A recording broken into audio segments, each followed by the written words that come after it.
নমস্কার, শুভ অপরাহ্ন।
ধ্বংসের ইতিহাস বলতে গেলে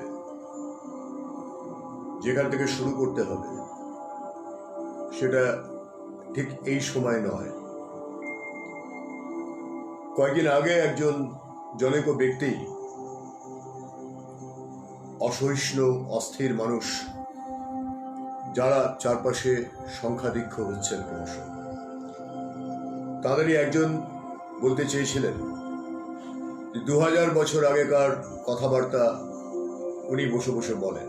হ্যাঁ, 2000 বছর, 1000 বছর, 1500 বছর, 500 বছর, 700 বছর, 300 বছর, 200 বছর, এমনকি 50 বছর, 20 বছর, 30 বছর, 34 বছর, এরকম বহু সময়ের কথাবার্তাই বলতে হয়।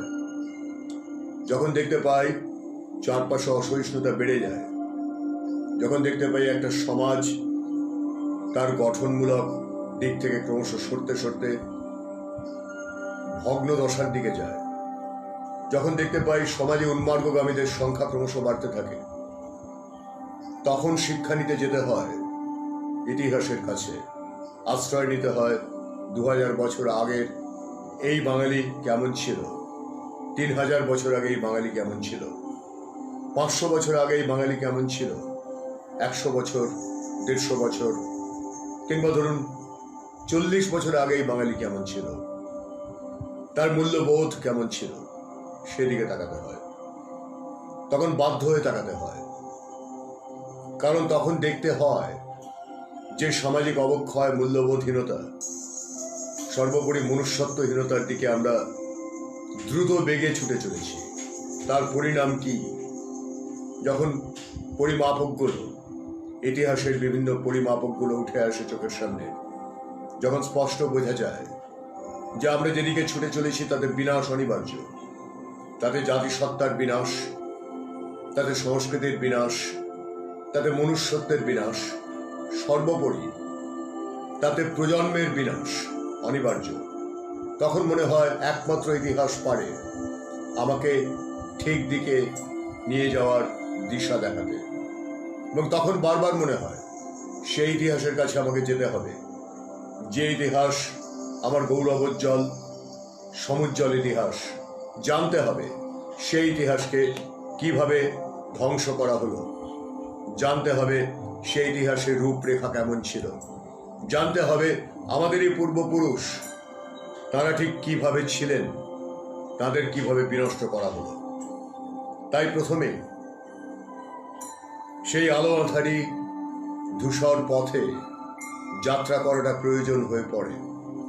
তাই যিনি অসহিষ্ণু হয়ে বলেন, যিনি 2000 বছর আগেকার কথা বলেন এবং সেটাকে শুনতে হবে এরকম একটা দাবি করেন, তখন আবার বলি, হ্যাঁ, 2000, 1500, 500, 100, 50, 30, 20 বছরের আগের বাঙালির কথা শুনতে হবে, কারণ তাদেরকে আশ্রয় করেই আমরা আজও বেঁচে আছি। তাঁরা ছিলেন বলে আমাদের অস্তিত্ব আছে। সুতরাং তাঁদের কথা কেন শুনব না, কেন জানব না, কেন সেই সময়ের থেকে আমরা শিক্ষা নেব না? এই নেপথ্যে যাদের ছবি টাঙিয়ে এখানে অনুষ্ঠানে বসি, এরা তো কেউ আজকের সময়ের মানুষ নন, এরা সেদিনের মানুষ, সেই সময়ের মানুষ যে সময় বাঙালির জাতিসত্তার একটা নিজস্ব অহংকার ছিল। তাহলে আজকে এই মানুষগুলির উত্তরসূরি হিসেবে আমরা সেই জাতিসত্তার অহংকারকে বিসর্জন দিলাম কেমন করে? আজকে কেমন করে আমরা অসহিষ্ণু হয়ে উঠলাম? কি আমাদের অসহিষ্ণু করে তুলল? সেই সত্যগুলি আমাদের জানতে হবে না? হবে বই কি।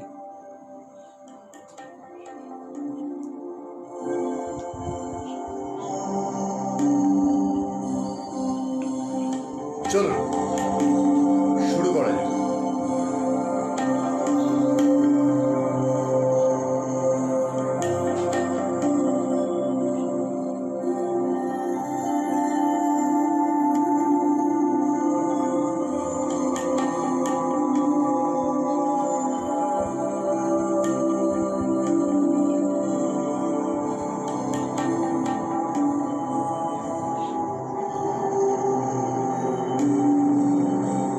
বলছি লিখন, কর্নেলের থেকে মেজর বড়।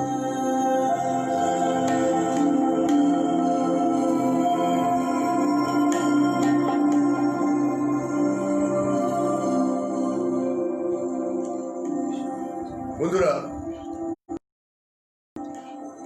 আপনারা দেখে থাকবেন যে আজকের আয়োজনের বক্তব্য বিষয়টি কি। বক্তব্য নালন্দা, উদন্তপুরী, বিক্রমশিলা, রক্ত মৃত্তিকা, এই যে পঠন পাঠনের কেন্দ্রগুলো, এই পঠন পাঠনের কেন্দ্রগুলো যেগুলোর কোনোটার যাত্রা শুরু হয়েছিল 1000 বছরেরও বেশি আগে, কোনোটার যাত্রা শুরু হয়েছিল 500-700 বছর আগে, সেগুলোকে একটা সময় ধীরে ধীরে ধীরে ধীরে একেবারে শেষ করে দেওয়া হলো। বিদ্যা চর্চার কেন্দ্রগুলি শেষ করে দেওয়া হলো, শিল্প চর্চার কেন্দ্রগুলি শেষ করে দেওয়া হলো। তারপর যখন আমরা আধুনিক সময়ে পৌঁছলাম, তখন কিন্তু আমরা সেগুলোকে নতুন করে গড়ে তোলার কথা ভাবলাম না। কোনো কোনো ক্ষেত্রে গড়ে তোলার চেষ্টা হলো বটে, কিন্তু সেই চেষ্টা ফলপ্রসূ হলো না। পরিবর্তে আমরা কি করলাম?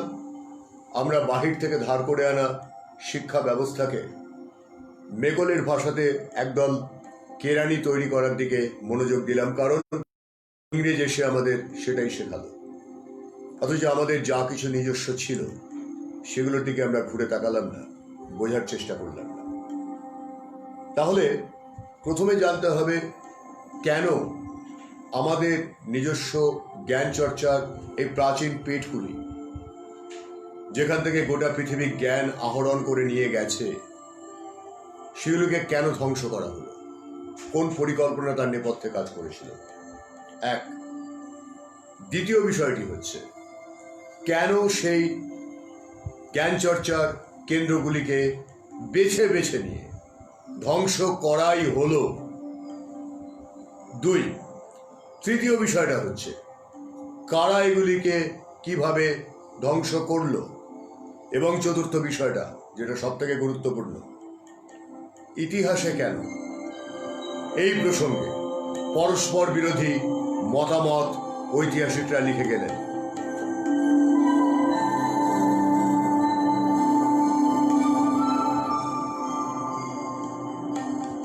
বেশ, খুব ভালো কথা। যদি এই বিষয়ে জানতেই হয় তাহলে চলুন প্রথমে একটা কাজ করি। একদম শুরুতে যে কাজটা করার, সেটা হচ্ছে আমি একজন ঐতিহাসিকের কাছে যাব। এই ঐতিহাসিকের নাম হচ্ছে মিনহাজউদ্দিন। ঐতিহাসিক কোন সময় লিখছেন সে কথাটাও বলি। তিনি ত্রয়োদশ শতকে, ধরুন 1256 নাগাদ, তিনি একটি ইতিহাস রচনা করছেন। ইতিহাস রচনা করছেন কিসের ওপর? তার সমসাময়িক সময়ের একটা ইতিহাস রচনা করছেন। আপনি প্রশ্ন করতে পারেন, ইতিহাস সমসময়ের হয় কি হয় না? আমি বলবো হয়। কেন হয়? তার কারণটা হচ্ছে, আগাগোড়াই আমরা দেখতে পাচ্ছি, আমরা যদি ছোটোখাটো বিষয়, ছোটোখাটো না, খুব বড় বিষয়, গোটা বিশ্বের অন্যতম প্রধান এখনো পর্যন্ত যাকে ঐতিহাসিক নাট্যকার হিসেবে গ্রহণযোগ্যতা মান্যতা দেওয়া হয়েছে। প্রতি বছর এখনো পর্যন্ত বিশ্বের বহু বিশ্ববিদ্যালয় যার কাজ নিয়ে গবেষণা করে থাকেন বহু গবেষক, তার নাম হচ্ছে উইলিয়াম শেক্সপিয়ার। উইলিয়াম শেক্সপিয়ার নামের ব্যক্তিটি স্টাটফোর্ড অন অ্যাভন নামের ইউরোপের ইংল্যান্ডের একটি জায়গাতে জন্মগ্রহণ করেন। পরবর্তী জীবনে তিনি থিয়েটারের প্রতি আগ্রহী ছিলেন। ঘোড়ার আস্তাবল দেখভাল করতেন। আজ থেকে 400 বছরেরও বেশি আগেকার কথা। ঘোড়ার আস্তাবল দেখভাল করার কাজ পেয়েছিলেন। সেখান থেকে তিনি ধীরে ধীরে মঞ্চে আলো প্রক্ষেপণ করার কাজ পান। পরবর্তীকালে তিনি নাট্যকার হয়ে ওঠেন এবং নির্দেশক হয়ে ওঠেন। নাটক লিখতে থাকেন, নির্দেশনা দিতে থাকেন। ইতিহাস তাকে একটা বিশাল আসনে বসিয়েছে। এবারে আপনি প্রশ্ন করুন, শেক্সপিয়ার তার নাটকগুলি বিশ্ববিখ্যাত ট্র্যাজেডি বা কমেডি বা ট্র্যাজি কমেডি বা সিরিয় কমেডি, সেগুলো প্রত্যেকটি লিখেছেন কিসের ভিত্তিতে, কোন সময়ের উপর দাঁড়িয়ে? আমি যদি আপনাকে উত্তরে বলি, শেক্সপিয়ারের অধিকাংশ লেখা তাঁর সময়ের থেকে 20 বছর, 30 বছর বা 80 বছর আগেকার ইতিহাস থেকে নেওয়া, অ্যাঙ্গলস আর স্যাকসনদের ইতিহাস থেকে নেওয়া, একটুও ভুল বলা হবে না। আপনি মিলিয়ে নিন ম্যাকবেথ, মিলিয়ে নিন কিং লিয়ার, মিলিয়ে নিন ওথেলো, দেখবেন প্রত্যেকটা ক্ষেত্রে ইতিহাস সমসময়কে তিনি ধরেছেন। হয়তো আজ থেকে তার থেকে 80 বছর আগের ইতিহাস, 100 বছর আগের ইতিহাস, 150 বছর আগের ইতিহাস, আর সেগুলি আজকেও পর্যন্ত গোটা বিশ্বে সব থেকে বিখ্যাত নাটক হিসেবে উঠে এসেছে, উঠে থাকবে এবং আরও এগিয়ে যাবে। তাহলে প্রশ্নটা কোথায়? তাহলে আমরা কেন সেই ইতিহাস দেখব না যে ইতিহাস সময়ের কাছাকাছি সময় রচিত হলো? প্রথমেই চলুন যাই নালন্দার প্রসঙ্গে।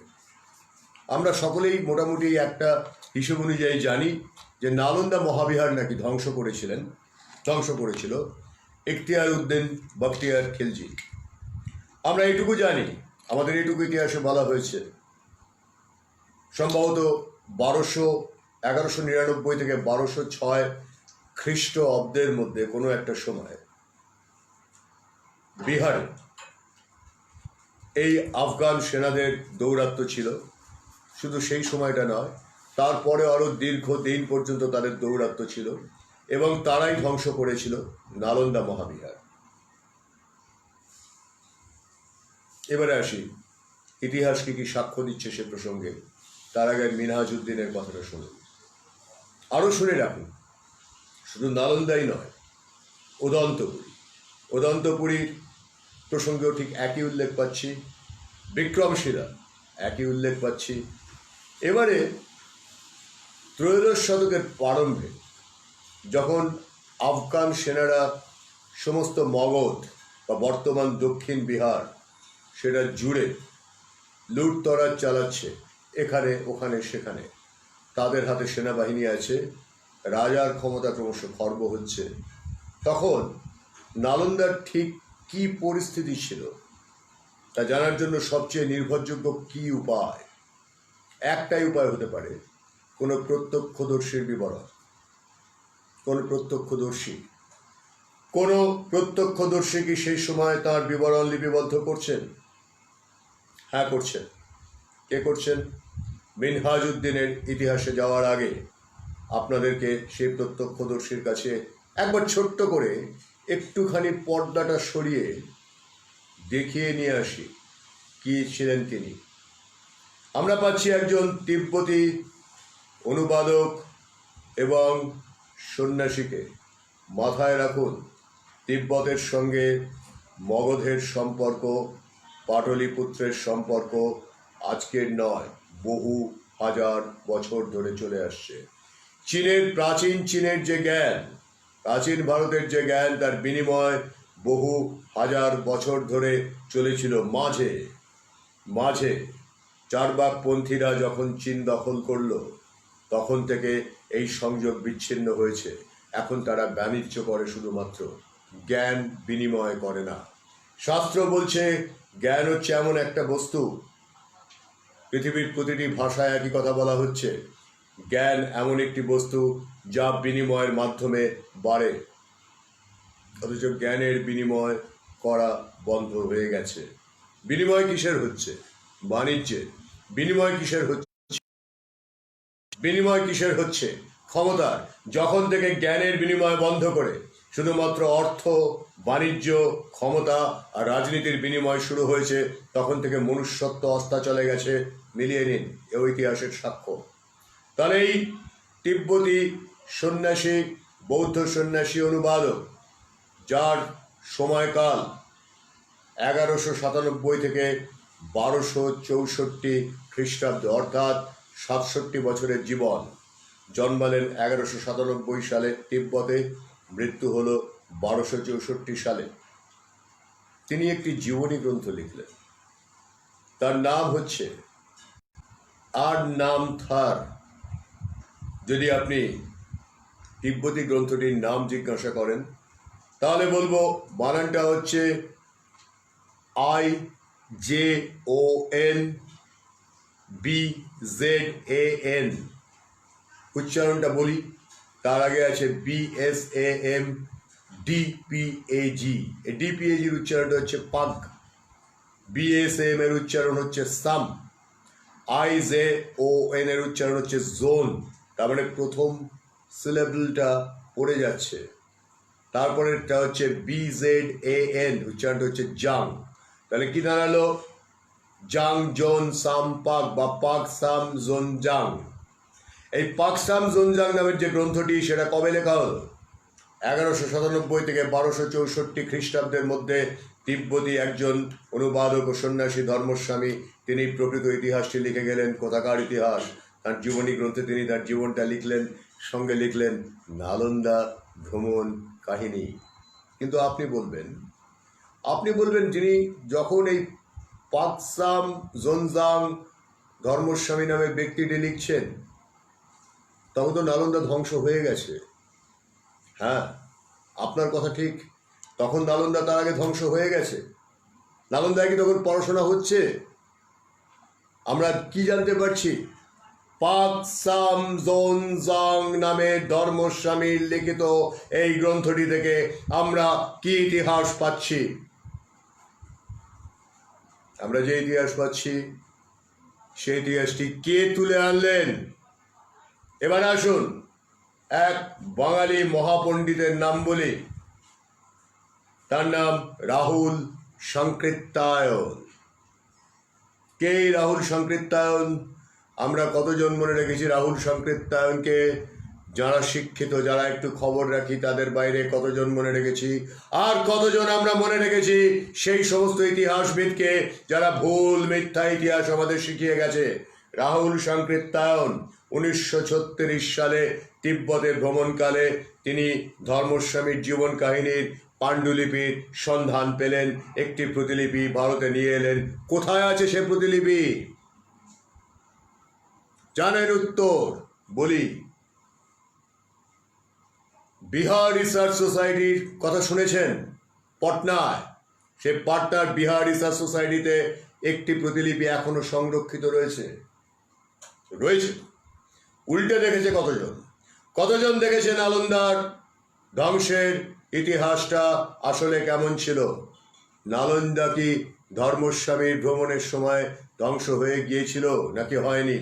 নালন্দাতে কতদিন পর্যন্ত পঠন পাঠন হয়েছিল? কারা সেটা সম্পূর্ণরূপে বন্ধ করলো? কিভাবে করলো? আলোচনা হয়েছে কি? হয়নি। এখন যখন নালন্দা বিশ্ববিদ্যালয় নতুন করে চালু করার চেষ্টা হলো, তখন জনৈক অর্থনীতিবিদ, যিনি নোবেল জয়ী, নালন্দা বিশ্ববিদ্যালয়ে ভার নিলেন। ভার নিয়ে তিনি কি করলেন? বছরের মধ্যে 9 মাস তিনি বিদেশে বসবাস করলেন। মাঝে মধ্যে এলেন, দলবল নিয়ে এলেন, দামি হোটেলে থাকলেন, অনেক পয়সা তার জন্য খরচা করা হলো। বিনিময়ে তিনি কি দিলেন? নালন্দার পঠন পাঠনের কি উন্নতি করলেন? গোটা বিশ্বের সামনে নালন্দা একদিন ছিল উদাহরণ। আজকে সে নালন্দাকে সেখানে কি তিনি তুলে নিয়ে গেলেন? না, তিনি রাজনৈতিক উদ্দেশ্য দেখিয়ে, তিনি নিজের রাজনৈতিক মতবাদ প্রতিষ্ঠা করে, তিনি সেখানে একটা ঝামেলা ঝঞ্ঝাট করে, নিজের নেপোটিজম করে, লোকজন জড়ো করে যা যা করেছেন তার প্রত্যেকটা আবার দলিলীকৃত ইতিহাস হয়ে রয়ে গেছে। এবারে আসুন সাম্প্রতিকতম ইতিহাসে নালন্দাকে নতুন করে গঠন করার ক্ষেত্রে দেখা গেল এক বাঙালি ভূমিকা রাখতে গেলেন, কিন্তু ভূমিকা তিনি রাখলেন না। যদি রাখতেন তাহলে নালন্দাতে সেই পড়াশোনা আবার নতুন করে শুরু করা যেতে পারত। একসময় যে সুনাম নালন্দার ছিল সেই সুনাম ফিরিয়ে না আনা গেলেও অন্তত চেষ্টা করা যেত। কারণ এবারে আপনাকে জানতে হবে বিহার কথাটির অর্থ কি। বিহার মানে কলেজ, বিহার মানে বিদ্যালয়। নালন্দা মহাবিহার, বিক্রমশিলা মহাবিহার, উদন্তপুরী মহাবিহার, রক্তমৃত্তিকা মহাবিহার, তক্ষশিলা মহাবিহার। মানে কি বিহার কি? বিহার কি রাজাদের রমণ বিহার, নৌকা বিহার? বিহার শব্দটি এলো কোথা থেকে? বিহার শব্দটি এলো শুধুমাত্র পঠন পাঠন থেকে। তাই নালন্দা মহাবিহার, উচ্চারণটা বিহার নয়, ভেহার। ভি এর মাথায় ওমলাউট, এইচ এ আর, উচ্চারণটা ভেহার। সংস্কৃতে খুঁজুন, পালিতে খুঁজুন, অর্থটি স্পষ্ট হয়ে যাবে। মানে হচ্ছে যেখানে পঠন পাঠন করা হয়, সেই পঠন পাঠনের কেন্দ্রের নাম বিহার। তাই নালন্দা মহাবিহার। সেই নালন্দা মহাবিহারকে নতুন করে গড়ার সুযোগ হাতে পেয়ে যে রাহুল সংকৃত্তায়ন তার ইতিহাস তুলে আনলেন 1936 সালে তিব্বত থেকে, ধর্মস্বামী ত্রয়োদশ শতকে লিপিবদ্ধ করে গেলেন নালন্দার কথা। তারপরে আরো আরো আরো আরো অনেক চৈনিক তিব্বতী পর্যটকরা এসে একের পর এক লিপিবদ্ধ করলেন। সেই সব গ্রন্থগুলো আমাদের থাকলো, সেগুলো আমরা পেলাম কই? পাটনার রিসার্চ বিহার রিসার্চ সোসাইটিতে সংরক্ষিত থাকলো বটে, আমরা জানলাম কোথায়? আমাদের খবর কে দিল? কেউ না। আমরা তাহলে কি জানলাম? ইখতিয়ারউদ্দিন বখতিয়ার খিলজি নালন্দা এসে পুড়িয়ে দিল, তার সমস্ত লাইব্রেরি পুড়িয়ে দিল, নতলা লাইব্রেরি পুড়ে গেল, শেষ হয়ে গেল? না না না, ধ্বংসের পিঠের ইতিহাস, বিদ্যাপীঠের ইতিহাস হয় না। ধ্বংস এত সহজে জ্ঞানের পিঠকে করা যায় না, আর জ্ঞানীকে তো ধ্বংস করা যায় না। জ্ঞানীকে তো ধ্বংস করা যায় না। যে প্রকৃত জ্ঞানী, যে প্রকৃত জ্ঞানের চর্চা করে, তাকে ধ্বংস করা গেলেও, তার শরীর ধ্বংস করা গেলেও তার আত্মাকে ধ্বংস করা যায় না, তার চর্চাকে ধ্বংস করা যায় না। তাই আজকে রাহুল সংকৃত্তায়নের নাম গর্বের সঙ্গে ছাতি ফুলিয়ে উচ্চারণ করে বলতে পারি যে তিনি চেষ্টা করেছিলেন তার উত্তরসূরি হিসেবে আর এক জ্ঞানী রাজনীতি করে নষ্ট করলেন। রাজনীতি করে নষ্ট করলেন। তিনি চার্বাক মতাবলম্বী বলে চার্বাক মতকে প্রতিষ্ঠা করলেন। একবারও বললেন না যে নালন্দার এই ছিল ইতিহাস। আমি কে হরিদাস পাল? আপনি কে হরিদাস পাল? কেন আপনি এ নিয়ে কথা বলবেন? তাই জন্য যখন এইসব আলোচনা আমি করি বলে কথা হয়, উনি ওখানে বসে বসে 2000 বছরের পুরনো জ্ঞান দেন, আর সেগুলো শুনতে হবে। আমি বলিনি শুনতে হবে, আমি বলিনি, কিন্তু আমি এইটা বলতে চাই, এই অস্থিরতা, এই গুরুত্বহীনতা এবং সর্বোপরি জ্ঞানের প্রতি সম্যক ধম্ম, সম্যক জ্ঞান, সম্যক ইচ্ছা, সম্যক জীবনের প্রতি এই অদ্ভুত মুখ ফিরিয়ে থাকা হচ্ছে চার্বাকবাদীদের অন্যতম দেওয়া শিক্ষা, যা আমার সমাজকে এত দূর গভীর অবনমনে টেনে নিয়ে গেছে।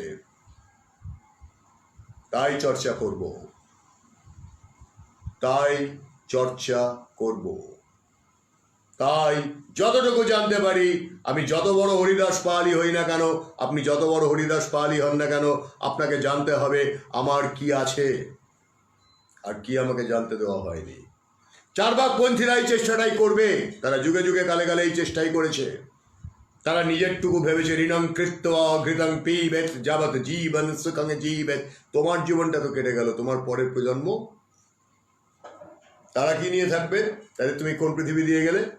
তোমার ঋণের ভার, তুমি যাবজ্জীবন ঘি খেয়ে চলে গেলে। চার ভাগের এইটুকুই তত্ত্ব নয়, বারবার বলেছি, বৈতণ্ডিক, ধূর্ত আর সুশিক্ষিত, ইনি হচ্ছেন সেই সুশিক্ষিত দলের মধ্যে পড়েন, যিনি নোবেল লাভ করেছেন বটে, তার জ্ঞানটা সম্পূর্ণ হয়নি। হলে তিনি নালন্দা হাতে পাওয়ার পর এত বড় বিদ্বান, তার উচিত ছিল নালন্দার ইতিহাসকে প্রথম সকলের কাছে সত্য ইতিহাসটাকে তুলে ধরা। এতদিন চারবাকপন্থীরা যেটা জানতে দেয়নি। শুধু তাই নয়, শুধু তাই নয়, ধর্মস্বামীর কথা তো বললাম, উদন্তপুরী বিহারের কথা শুনবেন না? তক্ষশিলা বিহার, তক্ষশিলা মহাবিহার, আবার মনে করিয়ে দিই, আলেকজান্ডার দিগ্বিজয় বীর এলেন, কিন্তু কই কই কই, ধ্বংস তো করলেন না। অ্যারিস্টটলের শিক্ষা অনুযায়ী তিনি যে বিহার ধ্বংস করবেন না, জ্ঞানের পীঠ তিনি যে ধ্বংস করবেন না। দেখুন, সুপ্রাচীন গ্রিসের সেই জ্ঞান, প্রাচীন তিব্বত চীনের সেই জ্ঞান আর প্রাচীন ভারতের জ্ঞান একটা সুতো এসে মিশে যাচ্ছে। আর আজকের আধুনিক ভারতের একজন বিদ্বান, তিনি সেই বিহারের সুদিন প্রতিষ্ঠা করার সুযোগ হাতে পেয়েও রাজনীতি করে সেটাকে নষ্ট করে দিচ্ছেন। তাহলে আপনি কোনটা নেবেন? আপনি আলেকজান্ডারকে গ্রহণ করবেন, অ্যারিস্টটলকে গ্রহণ করবেন, আপনি চন্দ্রগুপ্ত মৌর্য, সমুদ্রগুপ্ত, স্কন্দগুপ্ত, কনিষ্ককে গ্রহণ করবেন, আপনি গোপাল, ধর্মপাল, দেবপাল থেকে শুরু করে সেন বংশ পর্যন্ত গ্রহণ করবেন, আপনি তার পরবর্তীকালে যে ক্ষুদ্র ক্ষুদ্র সামন্ত নিপতিরা তারা চেষ্টা করেছিলেন এই আফগান দুর্ধর্ষ আফগান সৈন্যদের বাধা দেওয়ার, তাদের গ্রহণ করবেন, নাকি আপনি শ্রীচৈতন্যকে গ্রহণ করবেন, যিনি সাম্যবাদের প্রতিষ্ঠা করার কথা বলেছিলেন, তাকে গ্রহণ করবেন একজন বাঙালি, নাকি আপনি কাকে গ্রহণ করবেন, যে বাঙালি বিদ্বান বলে নিজের নামের পাশে চর্চা লাগিয়ে রেখে দিয়েছেন, যিনি নোবেল পুরস্কার নামের একটা পুরস্কার জিতেছেন, নোবেল সেটা নয়, কিন্তু তিনি এই বিশ্ববিদ্যালয়ের সমৃদ্ধি পুনরুদ্ধারের সুযোগ হাতে পেয়েও তিনি যেটা করেছেন, তিনি সেটাকে রাজনীতির আখড়া করেছেন, রাজনীতি করেছেন, কাজ করেননি, নষ্ট করে চলে গেছেন। আমরা জানতে পারিনি, ইতিহাসগুলো কিন্তু রয়ে গেছে। ইতিহাস কথা বলে, ইতিহাস কথা বলে, চিরকাল ইতিহাস কথা বলে এসছে, এখনো বলবে, আগামীতেও বলবে। ইতিহাস কথা বলে, ইতিহাস কথা বলে। তাহলে চলুন আরেকবার যাই, ধর্মস্বামীর জীবনী গ্রন্থের কথা তো বললাম আপনাদের। এরপরে আসুন চাক লোসাবার কথায়। চাক লোসাবা কি করলেন?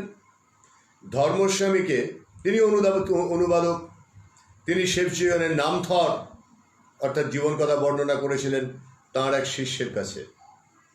সেই শিষ্যের নাম হচ্ছে হোস পাল দার পায়ান, তিব্বতী নাম, বোঝা একটু মুশকিল। হোসপাল দার পায়ান সেইটাই নিয়ে এলেন আমাদের রাহুল সংকেতদার।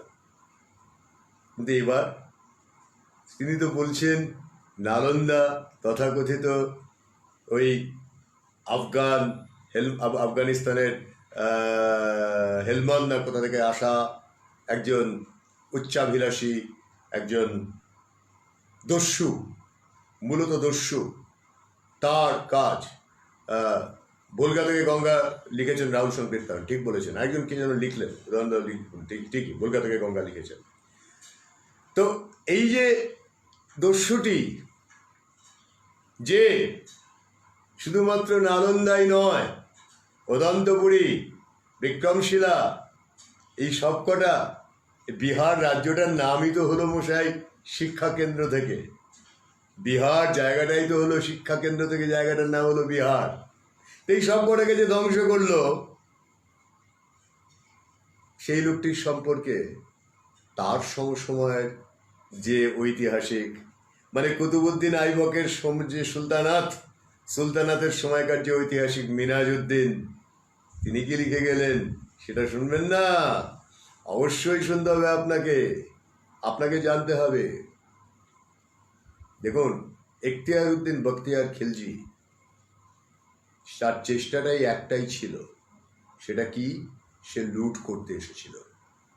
সে একা নয়, এরা সবাই দলবল মিলে লুট করতে এসেছিল। দুর্ভাগ্যের বিষয় হচ্ছে সেই সময়টাতে আমরা দেখতে পাচ্ছি এই 1170-80 থেকে শুরু করে আমরা যদি মোটামুটিভাবে 1280-90 পর্যন্ত, মানে যখনই একটা কোনো সমস্যা আসে, জেনে রাখবেন ইতিহাসের ধর্ম অন্তত একটা শতাব্দ জুড়ে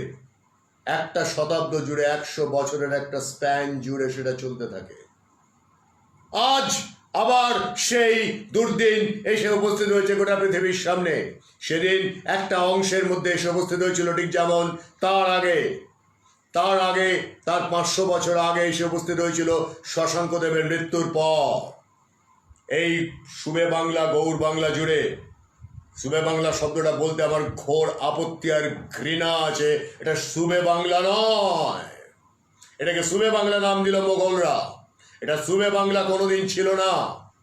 সুবে বাংলা শব্দটাতে আমার ঘৃণা আছে। আমাদের ঐতিহাসিকরা এই সুবে বাংলা শব্দটাকে প্রতিষ্ঠা করে গেছে, আমার ঘৃণা আছে। তাদের অধিকারে দখলে কখনো এটা ছিল না। তারা বাইরে দেশে থেকে এসে আগ্রাসন করে দখল করেছিল, করে নাম দিয়েছিল, ভেঙে দিয়েছিল, সবকিছু করেছিল। এবার শুনুন মৎস্যন্যায়ের কাহিনী শুনুন। শশাঙ্কদেবের মৃত্যুর পর মানবদেবকে যখন কজঙ্গলের যুদ্ধে পরাজিত করলো হর্ষবর্ধন আর তার পাশাপাশি এই বর্মা, তখন সেই যুদ্ধে পরাজয়ের পর মানবদেব যখন ফিরে গেলেন রাজধানীতে, চেষ্টা করলেন, রাজধানী বাঁচাতে পারলেন না। তাকে আক্রমণ করা হলো, দুর্গ আক্রান্ত হলো। তিনি সম্মুখ যুদ্ধে তাকে পরাজিত করার পর অন্ধ করে ভাগীরথীর জলে নিক্ষেপ করা হলো দুর্গ প্রাকার থেকে। তারপর হর্ষবর্ধনের ভয়ঙ্কর রাগ ছিল, আর হ্যাঁ, এই বর্মা সাম্রাজ্যেরও ভয়ঙ্কর রাগ ছিল। তারা ছাড়খাড় করে দিয়েছিল গৌড়কে। 100 বছর ধরে চলেছিল সে মৎস্যন্যায়। 100 বছর ধরে চলার পর গোপাল এসে, পাল বংশের গোপাল, যিনি কোনো সাধারণ রাজা ছিলেন না, যিনি মানে জন্মসূত্রে রাজত্ব পাননি, তাকে মানুষ নির্বাচন করেছিল। তিনি গণতান্ত্রিক উপায়ে নির্বাচিত রাজা ছিলেন। তিনিই প্রথম গণতান্ত্রিক উপায়ে নির্বাচিত রাজা। তার আগে আমরা বৈশালী ব্রিজিতে গণরাজ্য দেখেছি। গণতন্ত্রের ইতিহাস আমার দেশে বহু বহু বহু প্রাচীন বুদ্ধের সময় আমরা বৈশালী গণরাজ্য দেখেছি, ব্রিজির গণরাজ্য দেখেছি। এমনকি জেনে রাখুন, বুদ্ধ যেখান থেকে আসছেন, শাক্য সিংহ শুদ্ধোদন তার পিতা, সেই কপিলা বস্তুত গণরাজ্য ছিল। একজন রাজা সিংহাসনে বসতেন না, পালা করে করে বসতেন। হয়তো এক বংশ থেকে বসতেন, কিন্তু একটা নির্দিষ্ট সময় পর্যন্ত, এক গ্রহণ থেকে আরেক গ্রহণ পর্যন্ত তাদের রাজত্ব চলত। অর্থাৎ গণতন্ত্র ছিল, অর্থাৎ গণরাজ্য ছিল, অর্থাৎ বারবার করে আমাদের যে ভুল ইতিহাস শেখানো হয়েছে, রাজতন্ত্রের প্রসঙ্গে যে ভুল তথ্য দেওয়া হয়েছে, তারা ইচ্ছাকৃতভাবে ইতিহাস বিকৃত করে দিয়েছেন। আমি সেই ইতিহাস মানতে রাজি নই। আগ্রাসনকারীদের ইতিহাস বলা হয়েছে, গৌরবান্বিত করা হয়েছে তাদের। আমি সেই ইতিহাস মানতে রাজি নই। তাহলে মিনহাজউদ্দিনের বর্ণনায় যেতে হয়। তাহলে কি হলো, হিসেবটা কি পাওয়া যাচ্ছে, আমরা কি পাচ্ছি? দেখুন, মিনহাজউদ্দিনের বর্ণনার উৎস 1243 সালে লক্ষণাবতী, তখন তাঁর বইতে লেখা হয়েছে লখনৌতি। লক্ষণাবতীটা কি না, লক্ষণ সেনের রাজধানী লক্ষণাবতী। একদিন বলেছিলাম দ্বাদশ, চতুর্দশ বা ষোড়শ অশ্বারোহীর কাহিনী বলেছিলাম, কত বড় ভুল মিথ্যা ইতিহাস সেটা। কেমন করে তারা দখল করেছিল আর মিথ্যা কথা বলেছিল। ঠিক সেই লক্ষণাবতীতে দেখা যাচ্ছে ইখতিয়ার উদ্দিন বখতিয়ার খিলজির এই আক্রমণে, হামলায় অংশগ্রহণ করেছিল দুই ভাই। একজনের নাম শামসাম উদ্দিন, একজনের নাম নিজাম উদ্দিন। মিনহাজ তাদের মুখ থেকে শুনে বর্ণনা দিচ্ছেন। কি বর্ণনা দিচ্ছেন? যে 100 মতো ঘোড়সওয়ার বাহিনী নিয়ে মোহাম্মদ বখতিয়ার, যে কিনা বিরাট বীর বলে বর্ণনা দিচ্ছে মিনহাজউদ্দিন, সে বিরাট বীর, সে ঢুকে পড়লো, দূর থেকে দেখতে পেল একটা দুর্গ। দুর্গ বলে কেন মনে হলো তার? প্রশ্ন করুন, কেন দুর্গ বলে মনে হলো? বিহার মানে কিন্তু একটা বড় ইউনিভার্সিটি, প্রাচীর দিয়ে ঘেরা থাকতো, বহিঃশত্রুর আক্রমণের আতঙ্কে প্রাচীর দিয়ে ঘেরা থাকতো, এবং সঙ্গতভাবেই যাতে ছাত্ররা বাইরে যেতে না পারে তার জন্য প্রাচীর দিয়ে ঘেরা থাকতো। প্রাচীর দিয়ে ঘেরা জিনিস, সেখানে একটা কনস্ট্রাকশন রয়েছে। একজন দস্যুর, তাতার দস্যুর, তার কি মনে হবে? আফগানিস্তান থেকে আসা একজন দস্যুর কি মনে হবে? ওটা একটা দুর্গ, দখল করব। 100 ঘোড়সওয়ার নিয়ে এসে ঢুকে পড়লো। ঢুকে পড়ে দেখলো মিনহাজউদ্দিন লিখছেন। ঢুকে পড়ে দেখলো যে অধিকাংশই তাদেরকে লিখছে ব্রাহ্মণ, কিন্তু ব্রাহ্মণ তারা নয়, তারা শ্রমণ। অধিকাংশই মাথা মোড়ানো আর অদ্ভুত একটা পোশাক পরা, এবং তারা কেউ যুদ্ধ করতে জানে না, যুদ্ধ করতে কেউ জানে না। আর কি দেখলো? যে অনেক বই পত্র পুঁথি এই সমস্ত রয়েছে। প্রথমেই সে কি করলো, ইখতিয়ারউদ্দিন বখতিয়ার খিলজি কয়েকজনকে ডাকলো, ডেকে বললো, বলো এগুলো কি? তারা তো তার ভাষা বুঝতে পারছে না, বলতেও পারছে না। তারা তাদের মতো বলার, সাধ্য মতো বলার চেষ্টা করলো, বলতে যেয়ে পারছে না। 2.5 প্যাঁচে কেটে দেওয়া হচ্ছে, 2.5 প্যাঁচে কেটে দেওয়া হচ্ছে। কিছু পালানোর চেষ্টা করলো, তারা স্থানীয় ভাষায়, মাগধি ভাষায় কথা বলছে, কেউ কিছু বুঝতে পারছে না। কিছু পালানোর চেষ্টা করলো, কেউ পালাতে পারলো না, কেউ বাধাও দিতে পারলো না। রাজার কোনো সেনাবাহিনী নেই, কোনো উপায় নেই, কে দেবে বাধা? কে বাধা দেবে? তাই দখল হয়ে গেল। কিন্তু না, এটা নালন্দা নয়। মিনহাজউদ্দিনের বর্ণনা অনুযায়ী পাচ্ছি এটা কিন্তু অদন্তপুরী বিহারের কথা। এবং এ কথাও পাচ্ছি যে যেহেতু সে লোকগুলো বলতে পারলো না কি লেখা আছে, কিন্তু মিনহাজউদ্দিন লিখছেন যে তার ধারণা হলো, যে বখতিয়ার খিলজির ধারণা হলো এটা একটা মাদ্রাসা হতে পারে। মাদ্রাসা কাকে বলে মশাই? যেখানে পড়াশোনা করা হয়। তাহলে লোকটি কি বুঝলো? যেখানে মাদ্রাসা, এবং এটাও বুঝলো যেটা বিধর্মীদের মাদ্রাসা। অতএব এই মাদ্রাসা থাকার কোনো অর্থ হয় না, এটাকে ধ্বংস করে দাও, লোকগুলোকে মেরে ফেলা হলো।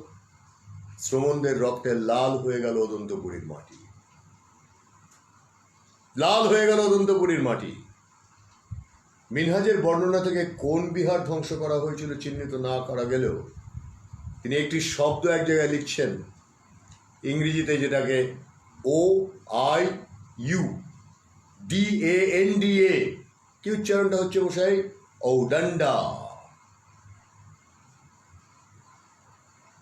তারপরে আবার দেখুন 1608 খ্রিস্টাব্দে যাই, লামা তারনাথ তিনি যখন ভারতে বৌদ্ধ ধর্মের ইতিহাস লিখছেন, যে বইয়ের নাম হচ্ছে ইয়ার হোস বুইন, তিব্বতী উচ্চারণে, তাতে প্রাচীনতর সংস্কৃত গ্রন্থের ভিত্তিতে লেখায় বইতে তারনাথ জানাচ্ছেন এই বৌদ্ধ বিহারটির নাম হলো অদন্তপুরী।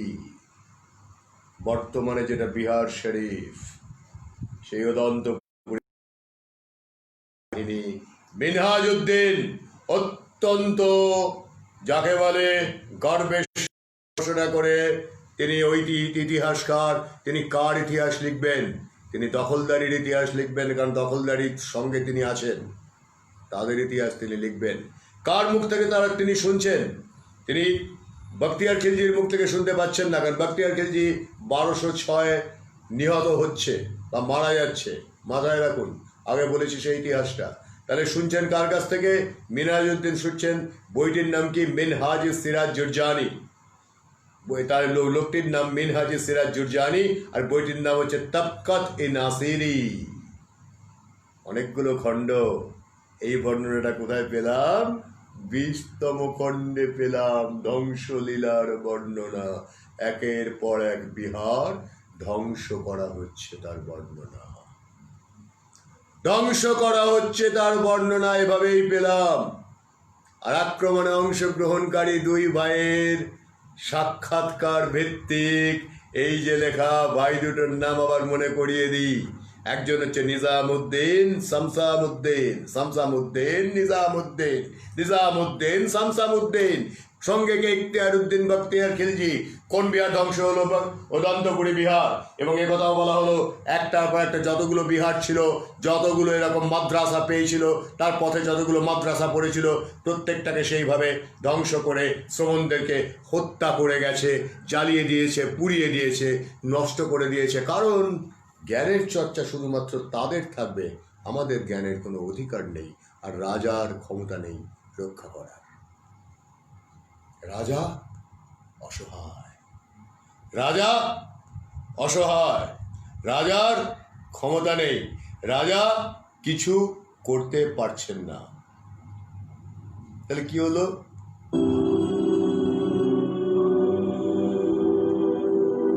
মন খারাপ, মন খারাপ। কেন মন খারাপ হলো? সেদিন অদন্তপুরের ধ্বংসের ঘটনাটা যখন চোখের সামনে দেখতে পাচ্ছি, যখন দেখতে পাচ্ছি যে এই গ্রন্থে পরিষ্কার লেখা হচ্ছে কিভাবে অদন্তপুরী ধ্বংস হলো, তাবকাত-ই নাসিরী গ্রন্থের 20তম খণ্ডে লেখা হচ্ছে, যেমন মিনহাজ-ই-সিরাজ জুরজানি তার বইতে লিখে যাচ্ছেন, যখন দেখতে পাচ্ছি সে ব্যাপারে আমরা ইতিহাস রয়েছে আমাদের কাছে, শুধু এটাই নয় আরো অসংখ্য আছে, সেগুলোকে কেউ উল্লেখ করবে না মশাই, হ্যাঁ, কেউ বলবেও না, কারণ মাথা ব্যথাও থাকবে না, একবারও ভাবা হবে না, বলা হবে না। কাদের ইতিহাস লেখা হবে? যে সে দখলদারি করলো তার ইতিহাস, সে মাদ্রাসা, এই ভাষায় বলা হচ্ছে মাদ্রাসা, যে মাদ্রাসা থাকার কোনো প্রয়োজন নেই। তাই মিনহাজউদ্দিন সগর্বে লিখছে, ধ্বংস করে দিয়ে, সেগুলোকে জ্বালিয়ে দিয়ে, শ্রমণদের হত্যা করে খুব আনন্দ পাওয়া গেল। তা তো যাবেই, তা তো যাবেই।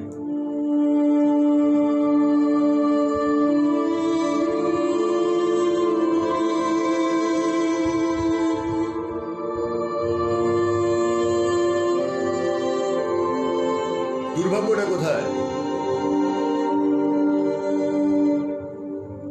দুর্ভাগ্যটা হচ্ছে জ্ঞানের চর্চার যখন সর্ববিধ সুযোগ পাওয়া গেল, যেখানে জ্ঞানের আলো জ্বলল, শিল্পের আলো জ্বলল, সংস্কৃতির আলো জ্বলল, 1000 বছর ধরে যার চর্চা হলো, সেই পীঠ যখন আমাদের হাতে এলো, তখন আমরা সেটাকে তখনও নতুন করে আবার গড়ে তুলতে পারলাম না। আমরা ছুটলাম বহির্বিশ্বে জ্ঞান সঞ্চয় করতে, যে জ্ঞান আমাদের কাজে লাগবে কি লাগবে না সেই সত্যটা আমরা জানি না, সেই সত্যটা আমরা জানি না। আমার কল্পনা করতে ভালো লাগে, কল্পনা করতে ভালো লাগে যে এই মহাবিহারগুলোতে কি অপূর্ব সুন্দর বিদ্যা চর্চা হতো, শিল্প চর্চা হতো, সংস্কৃতির চর্চা হতো, আর সেখানে কি ভয়ঙ্কর অত্যাচার আগ্রাসন চলেছে, মানুষগুলোকে খুন করা হয়েছে। আপনি কল্পনা করুন তো দৃশ্যটা, 100 ঘোড়সওয়ার এসে ঢুকে তছনছ করে দিচ্ছে। কল্পনা করুন তো দৃশ্যটা কেমন লাগছে ভাবতে। একের পর এক শ্রমণদের আড়াই প্যাচে কেটে কেটে হত্যা করছে, হত্যা করছে। কল্পনা করুন তো।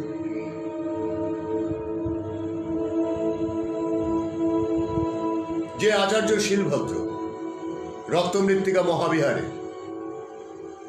আচার্য সেনভদ্র, এরা সকলে কিন্তু বাঙালি ছিলেন, বাঙালি।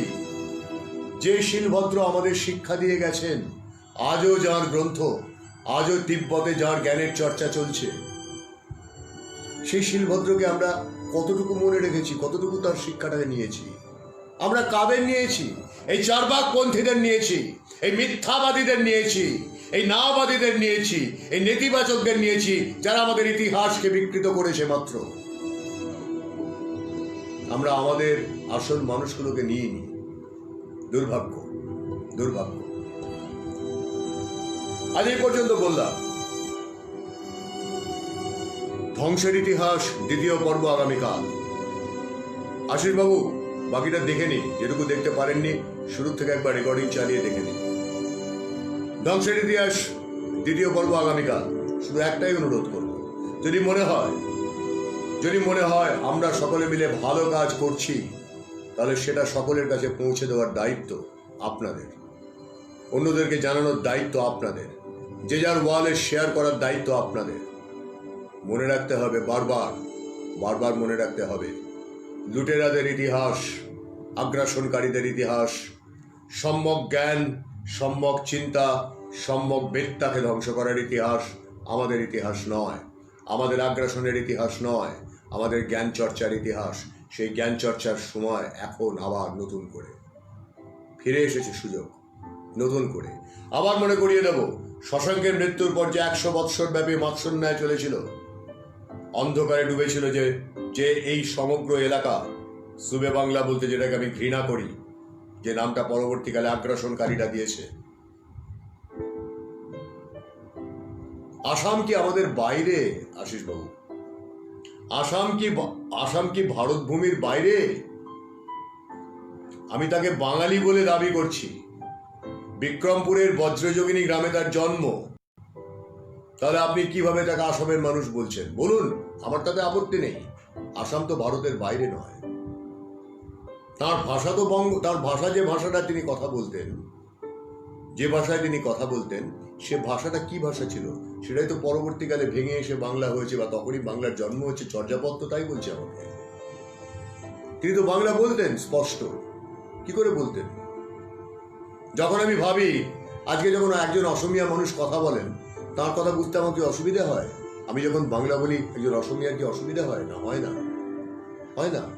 মানে এগুলো সব তো পাশাপাশি ভাষা। হিন্দি বুঝতে আপনার অসুবিধা হয়? আমার তো হয় না। সবটাই তো মিলে যায়। স্থান ভেদে, এক একটা এলাকা ভেদে একটু একটু বদল ঘটে, কিন্তু এতে কিচ্ছু এসে যায় না। কে আসাম, কে বিহার, কে গুজরাট, কে মহারাষ্ট্র, সবটা মিলে একটা দেশ, একটা সংস্কৃতি, সেইখানটা এসে যায়। তার উপর বহিঃশত্রুর আগ্রাসনের ইতিহাসটা আমি পড়তে চাই না বলে এসে যায়। তাই আগামীকাল বাকিটা কদিন ধরে বলবো জানি না। আজকে অদন্তপুরীর কিছু কথা বললাম, আজকে নালন্দার কিছু কথা বললাম। হ্যাঁ, সূর্য পূজকদের কথাও কালকে বলব।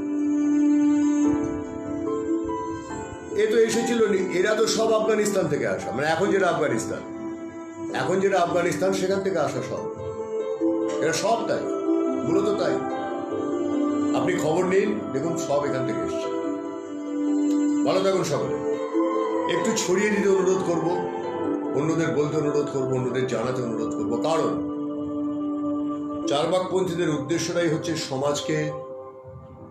সমাজকে অধঃপাতে নিয়ে যাওয়া। তারা নিয়ে গেছে, অনেকটাই নিয়ে গেছে, কিন্তু সবটা নিয়ে যেতে দেবো না।